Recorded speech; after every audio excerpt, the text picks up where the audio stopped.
Hey, bro. Hey, man. How's it going? It's going good. All right, cool. Happy Friday. Happy Friday. Are you ready to jump into our tip of the week? I am indeed. I am indeed. I'm excited about this one. Awesome. I am too. So, we've got a fun topic today, everybody. We are constantly working with clients on their branding. And so, one of the good questions that came up this week is how do you really know whether you should pull the plug on a private label brand or whether you should keep going with it when you're in the testing phase? And so, the whole idea of what are the criteria for testing a private label brand? And when do you get real clarity on yes, this is working or no, it's not, and how to move forward? So, Kyle, obviously, this is an area of your expertise. You've scaled two brands on Amazon, and so you've worked through that process and hit two in a row. And so, this is a challenge for a lot of people. So I thought we'd kick it off as a topic. And so talk to us a little bit about it. You've got criteria. We can brainstorm a few together. We have, conversations we've had previously. We can revisit about criteria, but talk to us about this topic. Tell us what you think. Yeah, for sure. I think it all starts with your criteria for sure. I mean, it's easy to get lost in the weeds if you don't have a framework in which you operate from. Sure. So at a bare minimum, what you want to have is really like a spreadsheet that you have with your criteria clearly identified so you can start throwing stuff in and quickly begin to evaluate these products as you find them. Right? So before we talk about the criteria, I think it's important to just say some first principles, I guess I like to say in Silicon Valley, are important probably. And one of the first principles is there's a quote, I think is a Chinese proverb that says, before you start any game, know the rules and when you're quitting, or like what's the, when you're stopping. And I think a first principle for this whole topic is if you're going to test something, start with the very, very basic criteria. How long you're going to be willing to test it. Right. What are the basic principles you're going to apply? Like if there's a dollar amount you're going to spend on the testing, and what it looks like for you to say, I'm starting and I'm stopping. And because some of these things can, of course, go on forever with outstanding questions that you have no way to really decide on, and you've got to operate sort of in the mystery of it. So I think that's probably the first thing is one of the first things is just have a finite test period. Exactly. So I agree. I think you have to set up a test period for it, but you also have to be mindful of when you're testing. Okay. Because if you start testing a product in Q4, sure, it's not a real test because you're just benefiting from all of the buyer craziness that is Q4. Yeah. And you realize maybe the rest of the year that the product doesn't really fly, and you're only just benefiting from people wanting to buy and needing to buy gifts, right? So don't test products in Q4. Test them in Q2 or Q3 to prepare for that onslaught, so you get a really accurate picture potentially. Now, the caveat to that is if your product is seasonal, then you have to be aware of that going into it as well. Right. Because so you actually do need to calendarize your testing to work out. Obviously, you do want to know what would happen in Q4. Sure. So maybe you do want to test in Q4, but then also test it again in the summertime, or figure out the degree to which seasonality is involved. I mean, if it's a winter product or a holiday product, then you'll know that obviously it's like a double layer of seasonality. Sure. Our product line at Pixie Fair is a good example. It's a wintertime sport. Sewing, knitting, crochet. In North America, that's a wintertime activity more than a summertime activity. Yeah. So we have this sort of rolling calendar throughout the year where it really winds up and then it kind of goes down and then it kind of goes back up. And we've lived with that for like 11, 12 years. Yeah. So that'll be a key factor for it. Okay, so let's talk about the criteria. So you've got the list. We can go back and forth if you want. I can take a couple and mention them as well. So go ahead. Yeah, I think the first one that comes to mind is margin. Okay. Like optimize for the products that give you the best margin. And that's why putting them into your spreadsheet so you can evaluate all of your products pretty quickly is going to be important. Now, the target is definitely, I would say, a 5X and above for margin. I wouldn't go I've heard people say lower than that. Some people have said 3. Sure. I mean, and you run the risk, right, of whether or not you're going to be able to source this and deal with all of sort of the product variables in that process. But what people ignore when they think about margin is they only really evaluate. And here's a key takeaway. This is a hot tip. When people think about their product, they only are thinking about it in terms of cost of goods. Sure. So how much does the product cost? Okay. What can I sell it for? How much does it cost to get shipped? And then maybe if they're really sophisticated, they're thinking about their Amazon costs, right? As part of that.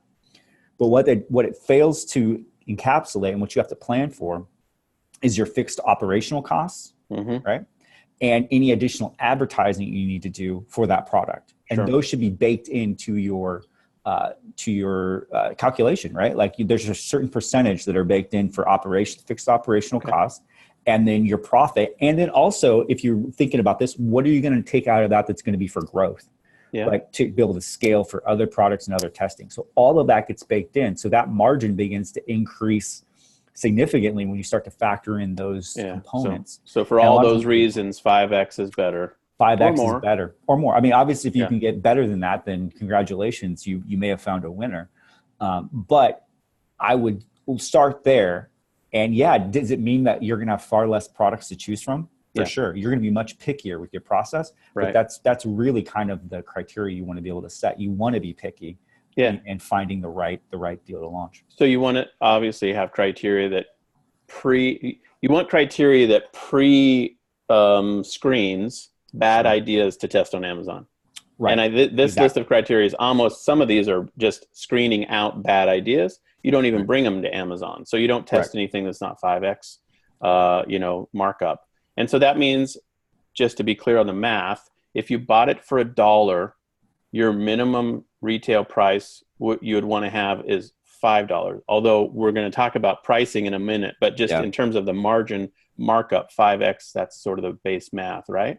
Sure. But let's talk. So criteria number 2 actually is a price point related criteria.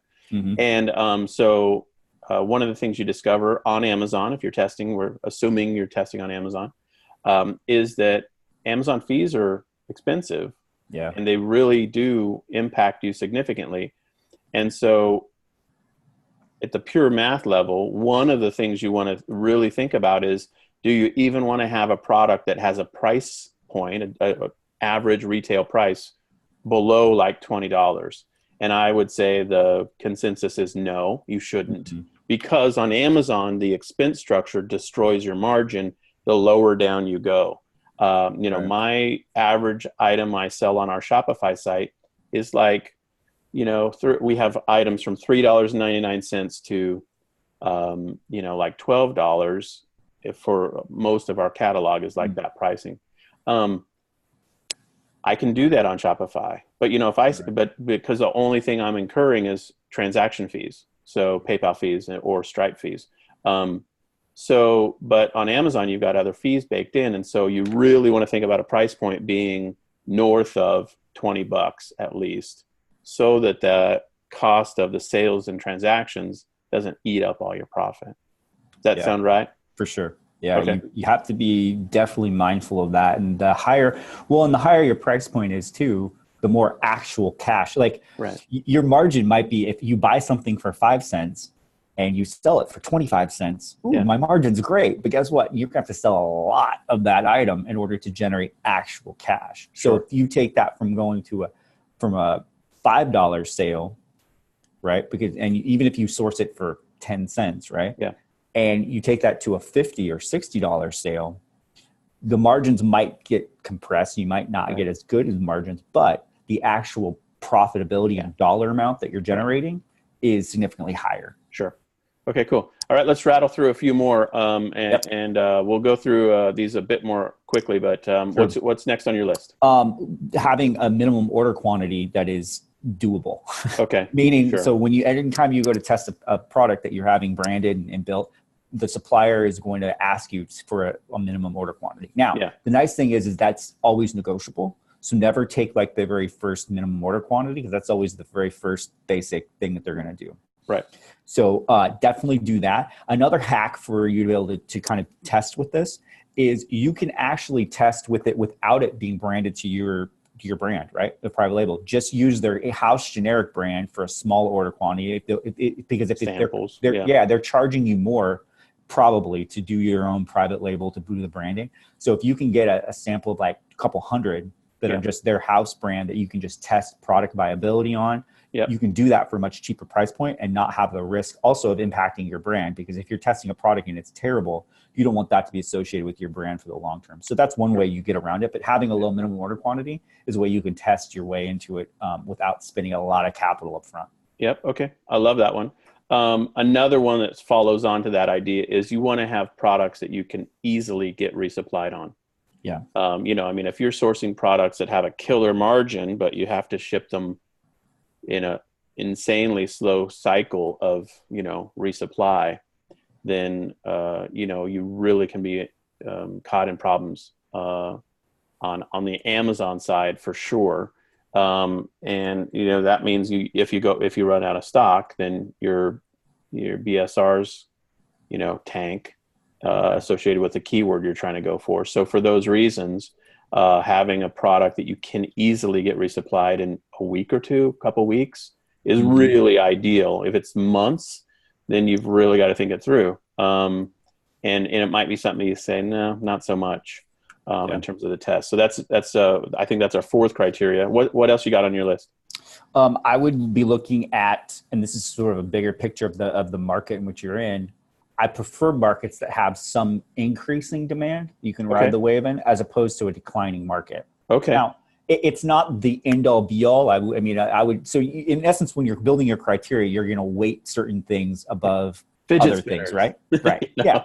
Declining market, not a good idea. Or highly saturated, right? Like if it's extremely highly saturated or it's going to be hard for you to compete in, then that's going to be a market that I'm going to deprioritize, or that product, and put it lower on my list. I think you and I have contrary. You want the wind at your back and a growing energetic market. I think for me, I would almost take the counter argument and say, I'd rather go to the sleepy markets that have no competitors, that know what they're doing, that don't have any energy in the market, that still have some demand that you can more easily control. So that's sort of the yin and the yang of the I agree. I think there's a distinction that can be made between a mature market and a declining market, though, too. True. Like a declining market would be fidget spinners. Like you're riding a wave of some fad. Where a mature market, it's just there. Like there's some stable. And that would be a valid market to be in for sure. Right. Yeah. You got to make sure my biggest point from this is understand the context in which you're trying to sell the product. Yeah. Like you want to be able to understand where demand's coming from, what's driving that, which leads to another point. Yeah. I'm happy to tee that one up, which is, I think in general, all things being equal, Kyle and I both prefer products that customers are going to buy frequently. Yep. And so that means, replenishable, consumable. If you sell somebody a wedding ring, even if they're your best friend, you're only going to sell them maybe a couple in their lifetime. But if you sell somebody, eggs and milk and, vegetables, then, you're going to be selling them a lot of that stuff. So that spectrum of frequency of purchase, I think, is something to really think about. You've, in your brand building experience, had a consumable, in essence, through the art product, the journal, actually, sketchbook. And then the bearings, though, I would say is probably a lot less frequently consumed. You'd be surprised. It's less potentially for sure. But depending on how hard someone rides, they can go through 3 or 4 sets a year if they're really passionate about it. It definitely comes down to how hard they're riding. Yeah. So that spectrum, you really want to think it through and ask yourself the question, am I satisfying this person's demand for this product forever? And if you are, it's probably a bad idea, because they just will never bond with you. Yeah. You'll never build a brand out of it that they'll want to come back. You'll never build a Shopify site out of that type of approach. And so that's something to think through. Yeah. Yeah. Sure. Okay. What else? What else is on your list? Anything else that's top of mind? There was one more. terms of understanding sort of your marketplace and where you fit in context is I would avoid products in categories where there's an apex brand that owns it. And one of the quick ways in which you can determine that is if you look at your product and you can immediately within 3 seconds think of a brand that's selling that exact same product, I would be leery of launching that. Because they own mind share. Right. And you really have to ask the question, can you break into that? Now, maybe the answer is yes, but it will be a harder slog than if there's a niche or industry where there's a lot of sort of unknowns, and there's no apex predator out there, just that you have to go head to head against. I would agree with that totally. I think it's smarter to find spaces where there's demand and no one has said, I want to be the provider for all these clients or customers that really have this issue, and I'm going to own it. I'm going to build an amazing brand, amazing website, amazing service to really treat them special. Yeah. Sure. That I think is a huge opportunity. Yeah. So, yeah, I mean, this would be the obvious absurd point, but if someone came to me and said, hey, I'm going to launch this brand new smartphone company, what do you think? I'd be like, Apple? Have you ever heard of this company? Like, you're going to be competing against something that immediately has around Samsung. I mean, so that sort of exercise is helpful. Yep, for sure. Dude, this is like a masterclass in one tip of the week video. So. I know, like we went deep, probably like mind-blowingly deep. We went a little too much, but really, there's a lot of content here. In fact, there's other criteria that we have not talked about. We have not. On. Yeah, but sure. Anyway, yeah. And if you like this content, let us know so that we can actually go deeper in this in additional trainings and stuff as well. No doubt. And then obviously, if you're not a part of our inner circle, or if you haven't looked into our one-on-one coaching, Kyle and I work with clients every day of the week on these types of topics and geek out over the details on branding and traffic strategies, that kind of thing. So we love working with one-on-one clients. If that's of interest to you, we'd love to have you check it out. You can find more about it on winningonshopify.com. And we would, there's an application process, so it's not for everybody. And so you fill out the application, and then we have a 30-minute conversation with you to see if it's a good fit, and we explain the details. So that's sort of the process on that. So awesome stuff, man. Great time. And thank you again for hanging out, and we'll see you next time. Definitely. Have a good one. See ya.